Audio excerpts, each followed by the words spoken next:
আসসালামু আলাইকুম। আজকে সকাল সকাল ঘুম থেকে উঠে তোড়জোড় করে রান্না করলাম, কারণ আমার হাজব্যান্ডের অফিসে আজকে বিকালবেলা নাস্তা দিতে হবে। তাই একটা ইলিশ মাছ নামিয়ে ধুয়ে কেটে বেছে বেগুন দিয়ে আলু দিয়ে রান্না করে ফেললাম। এই ফাঁকে আমার হাজব্যান্ড আবার মুরগি পাঠাইছে, মুরগিগুলা কেটে পরিষ্কার করে ধুয়ে নিলাম যে তান্দুরি চিকেন করব।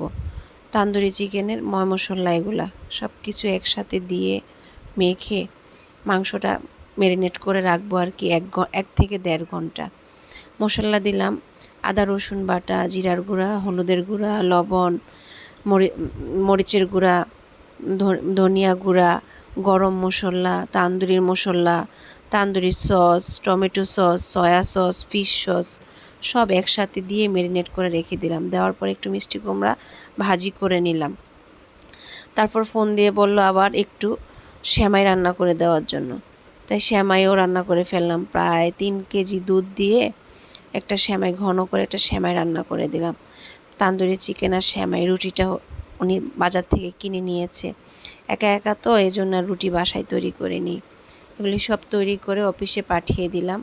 এই যে লুকিংটা, মাশাআল্লাহ খেতে এত মজা হয়েছে, দোয়া করবেন। আসসালামু আলাইকুম। সবার কাছে যদি ভিডিওটা ভালো লাগে একটা লাইক কমেন্ট করে দিবেন।